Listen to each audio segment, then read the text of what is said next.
안녕하세요. 나리랑입니다. 오늘 해볼 이야기는 열정은 중요하지 않다입니다. 나이 드신 분들한테 이런 얘기를 종종 들은 것 같습니다. 이야, 젊은이들은 참 열정 넘쳐서 좋겠다. 열정. 좋죠. 힘들어도 뭔가 계속 해나갈 수 있는 힘도 주고 무엇보다 난관을 계속 부딪힐 수 있는 용기를 준다는 게 최고 장점이죠.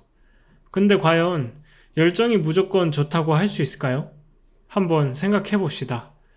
열정은 왜 생기는 걸까요? 저는 열정은 진통제의 역할을 하기 위해 생긴다고 생각합니다. 인간은 계속 새로운 일을 맞이합니다. 학교에서도 끊임없이 새로운 내용을 공부하고 직장에 와서도 업무와 사회생활에 대해 계속 새롭게 배워가며 성장해 나갑니다. 근데 인간은 기본적으로 안정적인 걸 원합니다. 그래서 나의 여건을 보장받을 수 있는 대기업에 들어가길 원하기도 하고 저축을 하기도 하곤 하죠. 투자해서 가진 거 다 날리는 사람도 있지 않냐? 하지만 결국 우리가 많은 돈을 원하는 가장 큰 이유는 미래에 대한 불안이 사라지기를 바라기 때문일 겁니다. 그리고 돈뿐만이 아닌 생활에 관해서도 내가 먹고 자는 패턴을 계속 유지함에 따라 편안함을 얻습니다. 해오던 대로 살면 변수가 적어짐으로써 안정감을 얻으니까요. 인간은 그 안정에 대한 욕구가 있고 때문에 최대한 내가 살아가는 삶에 위협이 없길 바라며 살아가는 패턴이 깨지는 걸 원치 않습니다. 아니라고 생각할 수도 있을 것 같습니다. 저의 삶을 돌아보면 저도 안정과는 거리가 멀게 살았습니다. 20살 이후로는 거의 매년 하는 일을 바꿨고 고등학교도 다니다 자퇴하고 대학도 한 학기 다니고 자퇴했습니다. 이렇게 보면 안정과는 거리가 멀지만 이런 식으로 산 저도 저만의 안정을 찾고 싶어서 여러 개 도전해보는 거지 결코 안정이 싫은 건 아닙니다. 어쨌든 제 생각에는 모든 사람은 안정을 원하는 마음이 있다는 거죠. 생존과 직결되니까. 그래서 이게 열정과 무슨 상관이냐를 설명드리겠습니다. 안정의 욕구에는 크나큰 결함이 있습니다. 그것은 바로 세상에 변하지 않는 것은 없다는 것이죠. 10년이 흐르면 강산이 변하고 오늘과 내일이 별로 차이 없어 보이지만 뉴스만 보더라도 새로운 사건이 수도 없이 쏟아집니다. 지금 저는 AI 챗봇을 제작해보는 중에 있는데 그러면서 AI에 관련된 소식을 접하니 세상이 내 생각보다 훨씬 빠르게 변하고 있음을 더욱 실감하고 있습니다. 앞으로 제 세대는 3에서 5년에 한 번씩 직업을 바꿀 수밖에 없지 않을까? 라는 생각이 들 정도로 세상이 빠르게 변화하고 있습니다. 하지만 변화는 안정과는 거리가 멀죠. AI의 발전으로 많은 업계가 자신의 직장이 사라질까봐 두려워하고 있지 않습니까? 좋은 변화든 나쁜 변화든 변화하게 된다면 내가 이전에 살아오던 패턴이 깨지게 됩니다.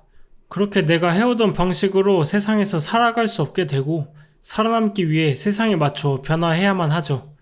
만약 내가 변화가 싫어 삶의 방식을 억지로 고수한다고 해도 한낱 인간이 거대한 세상의 흐름을 막아설 수는 없으니 결국 도태되고 말 것입니다.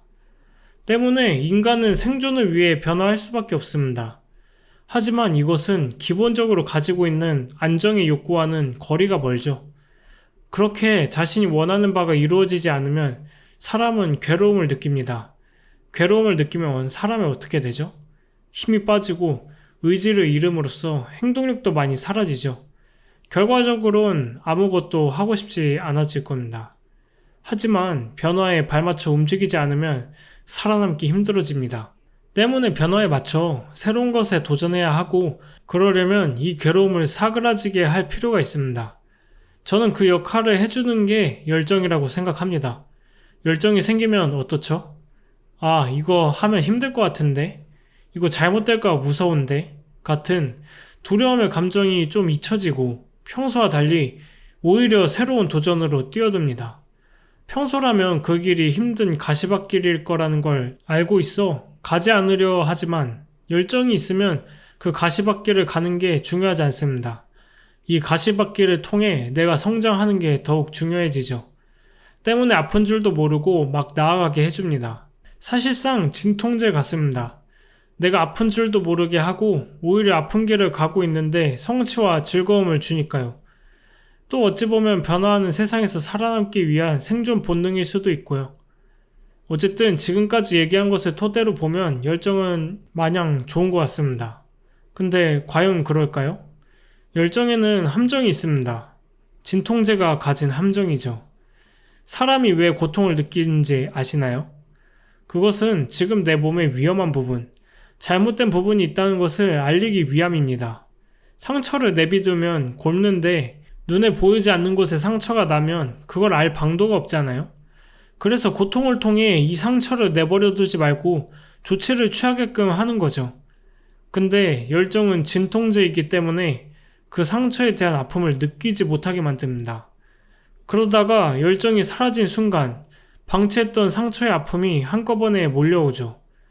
제가 항상 영상 때마다 뉴질랜드 얘기를 해서 좀 그렇긴 한데 저에게 가장 큰 일이었고 가장 느낀 것도 많았던 일이었기에 이번에도 제가 뉴질랜드에 갔던 때 얘기를 해보겠습니다. 제가 항상 얘기하지만 그때를 생각하면 정말 말도 안 되는 성장에 대한 열정을 가지고 있었습니다.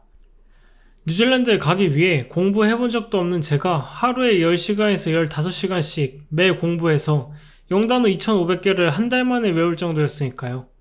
근데 뉴질랜드 가서 그 열정이 마냥 좋은 결과를 주진 않았습니다.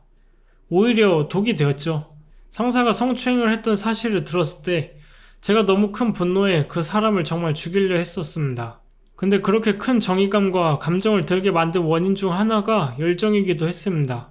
왜냐하면 이 사건이 내가 헤쳐나가야 할 난관이라 생각했고 이것을 이겨내야 한다고 생각했기에 열정은 분노를 주어 제가 이 일을 해결해야 하는 명분을 주었습니다. 근데 그 감정의 폭이 너무 커 제 몸과 마음이 망가졌죠. 그 이후 심장마비가 왔었을 때 겨우 의식을 되찾았지만 건강이 많이 안 좋아졌었습니다. 하지만 회사에서는 저를 계속 일에 복귀시켰었죠. 그때 제가 이성적이었다면 그냥 바로 한국 돌아왔을 것 같습니다. 하지만 성장에 대한 열정이 제 발목을 붙잡았습니다. 이것 또한 이겨내야 하는 난관이라 생각하게 만들었고 때문에 몸이 성치 않아 계속 쓰러져 가면서도 일에 복귀했습니다. 그렇게 한국에 돌아오고 나서 뉴질랜드의 경험을 돌아보니 너무 많은 상처들만 남았더라고요. 열정에 의해 느끼지 못하고 감춰져 있던 진실과 고통이 드러났습니다. 난 지금 상처투성이라고. 하루에 10에서 15시간 공부 가능한가요? 전 지금 하라면 절대 못할 것 같습니다. 근데 열정 넘쳤던 그때는 그냥 그런 것마저 너무 즐거웠습니다. 그래서 열정을 가지면 마냥 좋고 즐거울 줄만 알았습니다. 근데 계속 그 열정을 가지고 가니까 내가 아파해야 하고 도망쳐야 하는 순간까지 아픔을 느끼지 못한 탓에 정신을 차렸을 때 너무나 아팠습니다. 그래서 공황장애도 생기고 했었죠. 물론 지금은 다행히도 그 사건을 계기로 많이 성장한 것 같습니다만 아무튼 열정은 무조건 좋은 게 아니라 위험성도 가지고 있다는 것이죠. 그래서 열정을 가진 게 꼭 좋은 것도 아니고 그렇게 부러워할 일도 아닌 것 같습니다. 제가 그렇게 열정도 가져보고 그때의 사건을 계기로 지금 그렇게 열정적이지 못한 상태가 되어 보니까 열정이 중요한 건 아닌 것 같더라고요. 그럼 뭐가 중요할까요?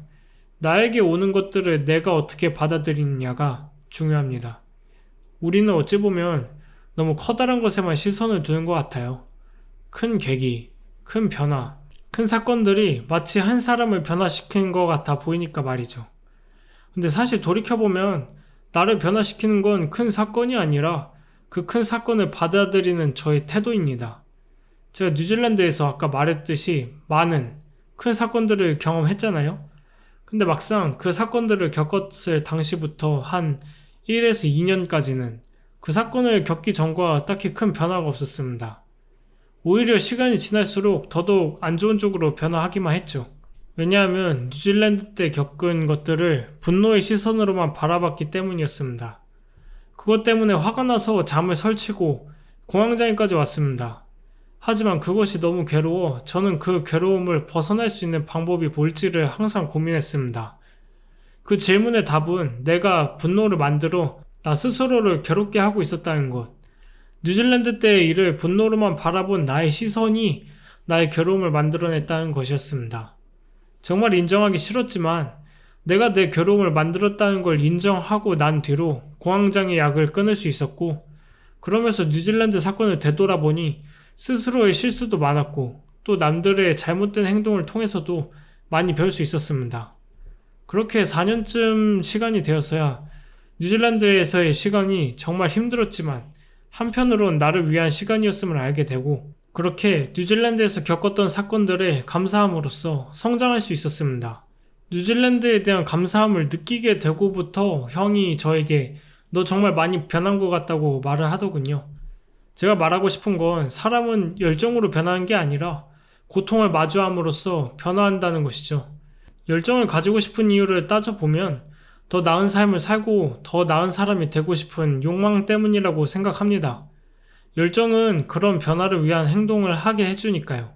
하지만 열정의 역할은 고통을 덜 느끼게 해주는 진통제지 변화를 시켜주는 주체는 아닙니다.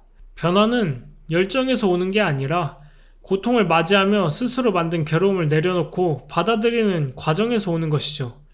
때문에 중요한 것은 열정이 아닌 받아들임입니다. 받아들임이 나와 내 삶을 변화시키는 것이죠. 근데 열정이 나를 변화시켜준다고 착각하면 저처럼 열정에 불타 다 타버리는 수가 있습니다.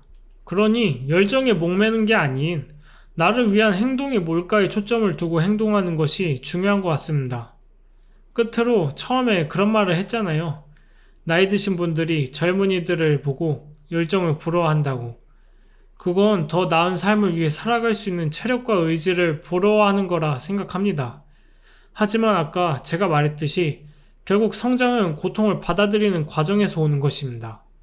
때문에 지금 열정이 없어서 정체되어 있다고 생각하신다면 다른 방법을 알려드릴게요. 그건 바로 사랑하는 겁니다. 나에게 오는 것들을 내가 어떻게 받아들이느냐가 중요하다고 했잖아요. 내가 마주하는 것들과 스쳐가는 모든 것들을 감사와 사랑으로 받아들인다면 저는 더 나은 삶, 행복한 삶으로 향해 갈 수 있다고 믿습니다.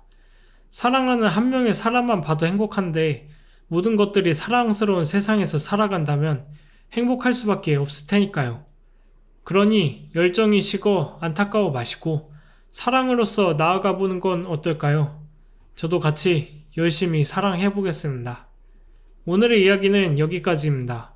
영상 시청해 주셔서 감사합니다.